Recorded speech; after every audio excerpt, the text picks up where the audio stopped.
is DTV, your home for memorable entertainment. Well, unlike last night when we had the upper 20s, we're actually staying above freezing tonight as we head into the weekend. So more so mild temperatures for your weekend forecast. And then next week, it's getting pretty warm. I'll have a look at how warm it will get coming up. Right now on News Channel 6 at 10, pushback in South Carolina over a bill on abortion. We'll hear from both sides of that argument. Also ahead, Jefferson County's Hurricane Recovery Center is back open. A look at why it had to shut down. And a local church celebrating the reason for the season. We'll take you to the singing Christmas tree as your News at 10 starts now.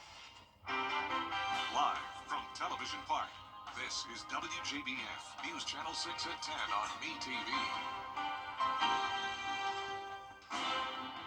Good evening, everybody. I'm Brad Means. Thank you for joining us as coverage you can count on begins with pro-abortion groups speaking out over a bill in the South Carolina House. This bill would put nearly a total abortion ban in place. Adriana Lawrence has the story. Current state law allows for an abortion until fetal heartbeat is detected, usually about 6 weeks into a pregnancy. But this proposed bill would criminalize all abortions, with a few exceptions. As a mother, that was a decision that I made to have children, and so I don't think it's fair to take that away from other people who, need to make that decision for themselves. House Bill 3457, also known as the Human Life Protection Act, was pre-filed on December 5th.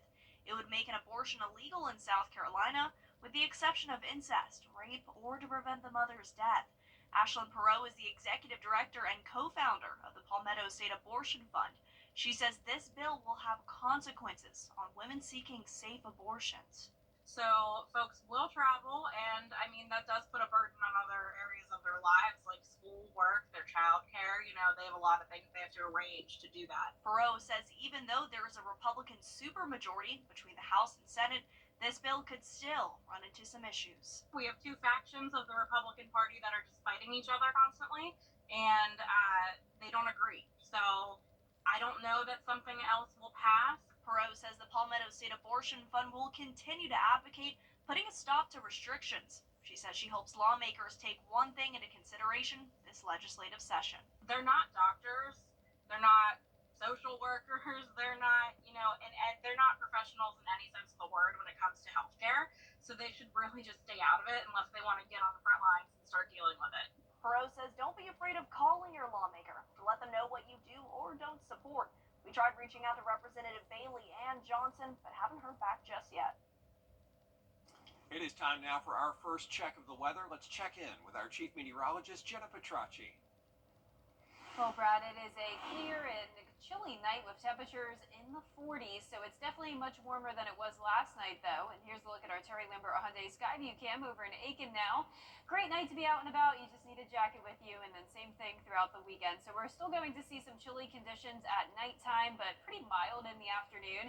This morning, though, it was very cold in the morning, 29 degrees, and then we climbed to a high of 60 this afternoon, bringing us back to around our average of 62.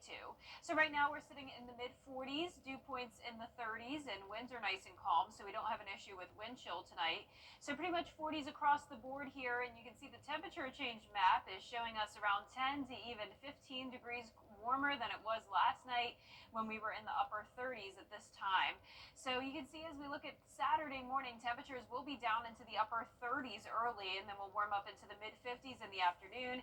A good amount of sunshine tomorrow afternoon, and then more clouds as we go into around the 3 o'clock hour. But I'm not expecting any rain for your weekend, so it will be a great weekend to be out and about, maybe doing some last minute Christmas shopping. Maybe you still need to get the Christmas tree up. Temperatures will be climbing to 60 on Sunday, and then all the way up to 68 on Monday. A mix of sun and clouds over the next few days, but then by Wednesday, we'll have more cloud cover, and we'll also be tracking some rain. So we're keeping things dry for now with the warm up on the way, and then by the middle of the week, we could have some decent rain chances. Coming up, I'll have more details on that, but back to you, Brad. Jenna, thank you. One of our local disaster recovery centers is up and running again after a bit of a setback. The Jefferson County DRC had to close on Tuesday. They were worried that it was going to flood down there. They opened up again Wednesday morning, and now they're working hard, even if it means through the holidays. Even though we're about 12 days away from Christmas, we are still here committed to the state of South Carolina and the state of Georgia. We are actively actively working in both states, and we will be here for as long as needed. We still have people canvassing the CSRA even today as we speak, and we also have crews in South Carolina doing the same thing, going on foot door to door to meet with disaster survivors at their homes. So don't be surprised if FEMA could possibly walk up to your door, knock on it. FEMA has now approved more than $251 million in housing and other assistance for Georgia households, $234 million on the South Carolina side. Speaking of South Carolina, Bamberg County has a new fire station. They cut the ribbon today for the Holman's Bridge station in Denmark. It's going to mean better response time for 350 homes there, and it's a big sign of how Bamberg County is growing. We had a significant number of homes and homeowners in this area that were considered without fire protection. So now that we've brought a fire station closer to their communities, they will now have a better classification. It'll save them on their homeowners insurance and put the resources that they will need closer to them should they need it. And right on cue, first responders got a medical call right after the ribbon cutting. A beloved holiday tradition in this area is back. The Singing Christmas Tree is at Abilene Baptist Church for its 46th year. News Channel 6's Isabella Moody was able to speak to people who love going to the show each year. For over 4 decades, Abilene's The Singing Christmas Tree has been cherished to many during the holiday season. We were invited by friends the first time and just loved it. Thought it was great, so we make it a point to come every year. The shows go from December 12th to the 15th. Tickets are free, but they encourage attendees to bring a new unwrapped toy for Toys for Tots. Letting the community be involved and not just coming and seeing a show, but giving back to the community. And because that's really what this is all about. It doesn't cost anything. This is just a way for us to be a blessing to our community, and then for that community to be a blessing back.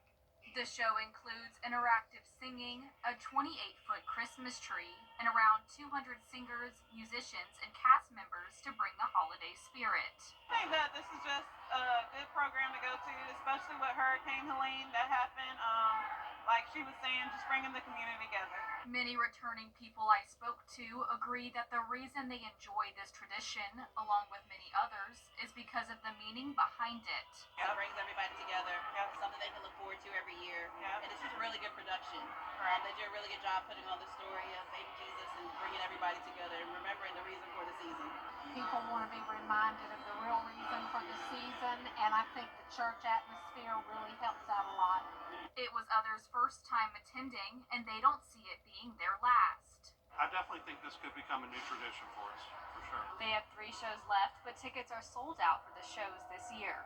You can see more of the Singing Christmas Tree on our Christmas Eve special, Joy to the CSRA, at 7 p.m. on Christmas Eve.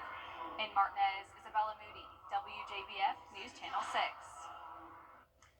Students from Burke County High School are on their way to the Georgia Fall State Esports Championship. It's Burke County's first trip to the state championship. It's also the first full year they've had an esports program. Just started in the spring of this year. We are so excited for our friends in Burke County and wish them well. The competition gets underway bright and early tomorrow morning against Early County at 10, and then the championship starts at 11. Hope the Bears make it to that. The city of Harlem set to host its first major festival since Hurricane Helene forced the city to cancel the Oliver Hardy Festival. The Downtown Harlem Festival is going to be set up at the Plaza, and the museum will run from 11 a.m. to 5 p.m. The nighttime parade starts at 6 with the tree lighting afterward, and the parade is going to start at Harlem City Park. There you see the map. It'll run east on Milledgeville Road, north on North Louisville Street, and west on West Forest Street, where it ends. Milledgeville Road and Louisville Street will close before the start of the parade. They'll, of course, reopen once it's over. And it's a cloudy Friday night with some more clouds on the way as we head into the weekend with temperatures warming up a bit. I'll have a look at exactly how warm it will get coming up.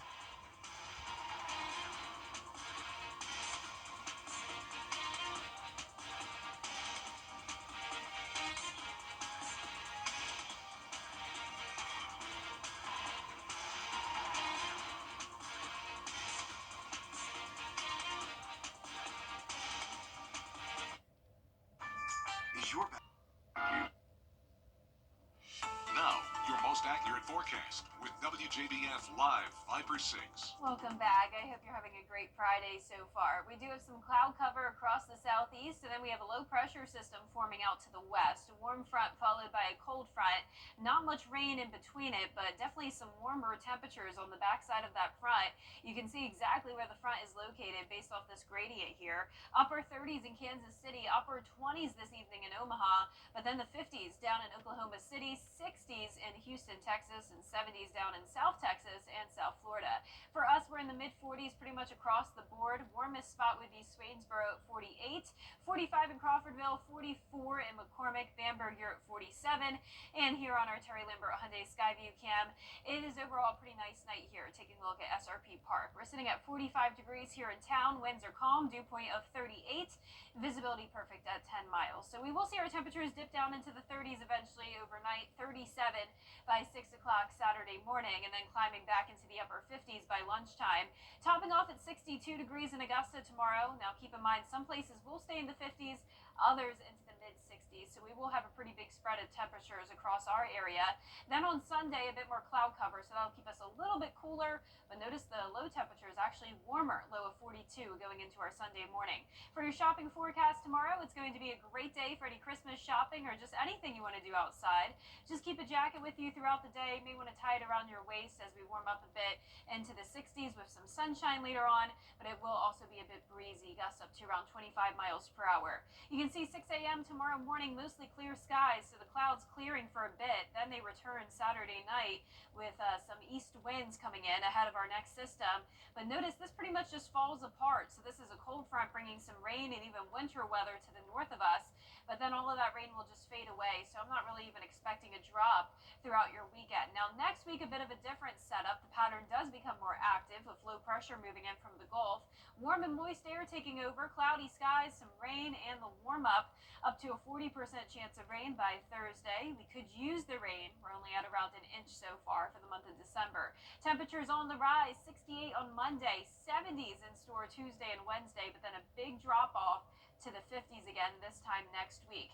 Now next weekend is December 21st. That'll be next Saturday, and I can tell you it does look like it will be pretty chilly. Highs only in the 40s. But by the time we get to Christmas, which will be the following Wednesday, we will have some time for the temperatures to rise again. So I'm thinking mid to upper 50s, so still below average, but a little bit warmer than the 40s for your Christmas Day forecast. Mid 30s in our northern counties tonight, mid 40s down towards the south. Highs tomorrow will be in the mid 50s towards the north. Low to mid 60s down towards the south, and that 10-day forecast showing overall a pretty mild weekend with seasonable temperatures. We will warm up into the 70s, maybe as early as Monday for some towns in the CSRA, then all of us into the 70s by Tuesday. Then that big drop off on Friday with highs only down to the 40s next weekend, lows into the mid 20s. All right, thanks a lot, Jenna. We appreciate it. The TW Josie boys basketball team getting a nice donation from City Gear and the Soul School program tonight. The team got a check for $3,250, and each member of the team will have the opportunity to shop after hours with a $100 gift card for new gear and supplies. We talked to coaches and reps from City Gear who tell us the importance of giving back to the community. Right now, with the guys and the situation that we in right now, we ain't the most fortunate, so we still kind of helping the guys in terms of their needs and all that, so that they'll be straight, so they can be productive. Check is made out to the team. We also do stuff off the court with the boys as well, and it's just a give back to the boys. I always say the 3 C's: the community, the court, and they give just to give back for the grades. Well, that's so nice of them. City Gear, has donated to the Josie girls basketball team for the past 2 years. They say the partnership has been a meaningful success.